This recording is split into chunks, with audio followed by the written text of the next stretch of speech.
안녕하세요, 여러분. 가치평가의 길잡이, 멘토 블랙스톤 H입니다. 자, 오늘 이 마스터 클래스 해설 강의에서는요, 기업 밸류에이션 모델을 짤 때 초보자들이 정말 많이 빠지는 치명적인 함정이죠.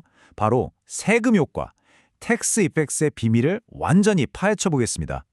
늘 보던 뻔한 교과서 얘기 말고 진짜 현장에서 쓰이는 숫자들과 직관적인 사례들로 가치평가의 핵심을 확실하게 잡아드릴게요.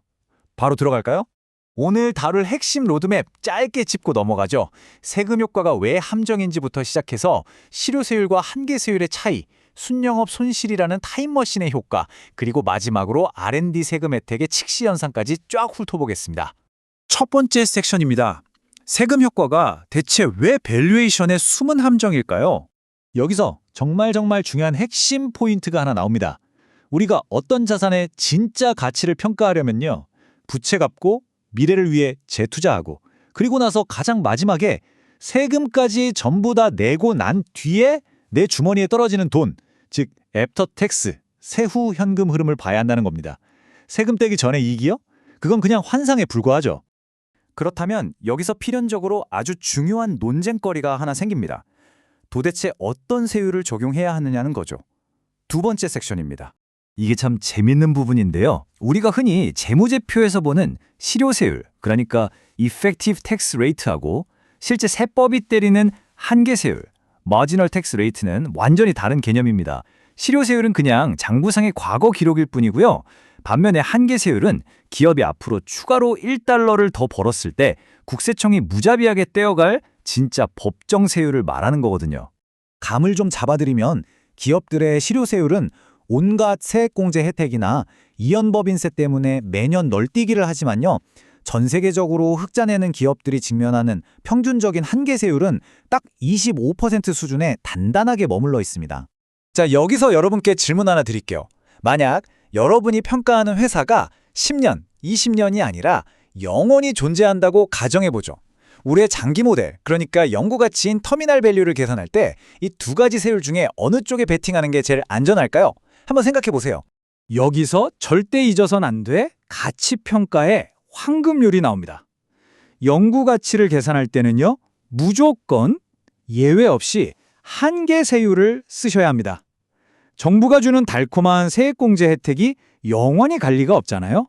결국 장기적으로 모든 기업의 세율은 얄짤없이 세법이 정한 한계세율로 수렴하게 되어 있으니까요. 이게 왜 그렇게 치명적인지 통신사 컴보이의 사례로 직접 체감해 보시죠. 실효세율 20%가 계속 유지된다고 행복회로를 돌려보면 기업 가치가 대략 29억 달러가 나옵니다. 그런데 보수적으로 한계세율 40%를 딱 적용하는 순간 가치가 19억 달러로 폭락해버립니다.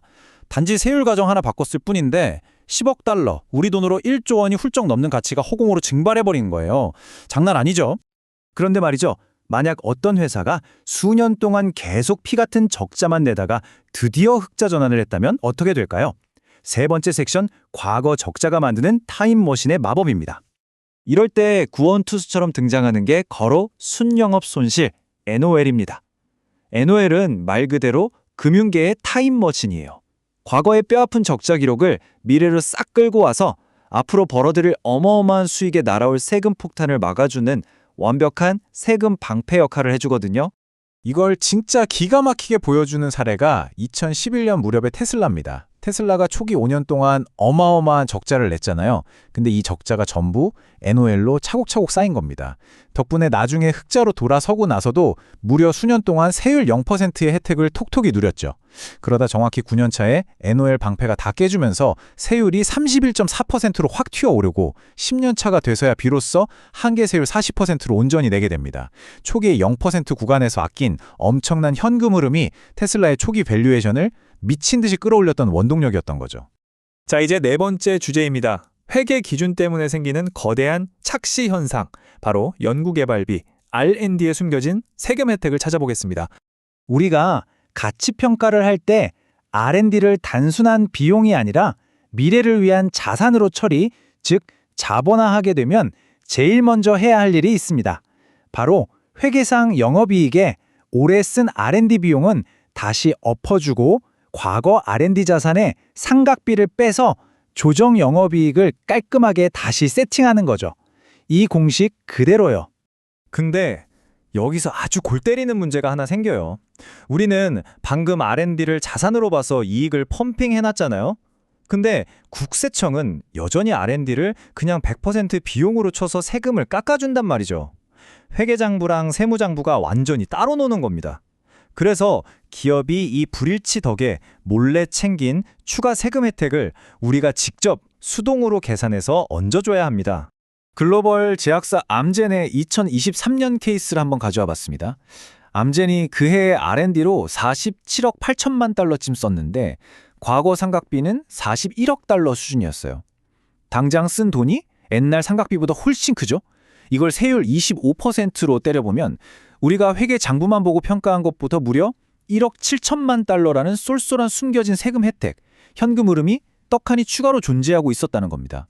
그래서 이 퍼즐 조각들을 전부 하나로 합치면 마침내 이런 마스터 공식이 탄생합니다. 이름하여 조정 세후 영업이익. 단순히 세금 뗀 회계상 영업이익을 넘어서 우리가 자산으로 돌려놓은 R&D 가치랑 국세청이 깎아준 진짜 세금 혜택까지 완벽하게 잡아내는 거죠. 수식이 약간 길어 보일 순 있지만 우리가 찾아낸 이 숨겨진 현금 흐름을 안 놓치려면 무조건 거쳐야 하는 필수 관문입니다. 좋습니다. 오늘 이 코칭 세션에서 쉼없이 달려온 내용들 하나로 쫙 묶어보죠. 오늘 배운 이 세 가지 황금률은 무조건 머릿속에 박아두세요. 첫째, 영구 가치를 구할 땐 무조건 한계 세율이 지배한다. 둘째, 순 영업손실 NOL은 한시적으로 세금을 0으로 만드는 마법의 타임머신이다. 셋째, R&D를 자산으로 잡을 거면 꽁으로 얻는 세금 혜택, 현금 흐름을 반드시 직접 챙겨라. 아시겠죠? 자, 마무리하기 전에 여러분의 뇌를 좀 자극할 만한 도발적인 질문을 하나 던지고 싶습니다. 만약 어떤 회사가 주주들한테는 우리도 엄청 벌었어요 하면서 회계장부는 화려하게 써놓고 정작 국세청한테는 저희 과세소득이 적어서 세금 낼 돈이 없네요 하면서 앓는 소리를 한다면 여러분의 밸류에이션 모델은 과연 이 두 가지 현실 중에 어떤 장부를 진짜라고 믿어야 할까요? 결국 진실은 누가 진짜 현금을 쥐고 있느냐에 달려 있겠죠. 오늘 준비한 해설 강의는 여기까지입니다. 지금까지 여러분의 멘토 블랙스톤 H였습니다. 감사합니다.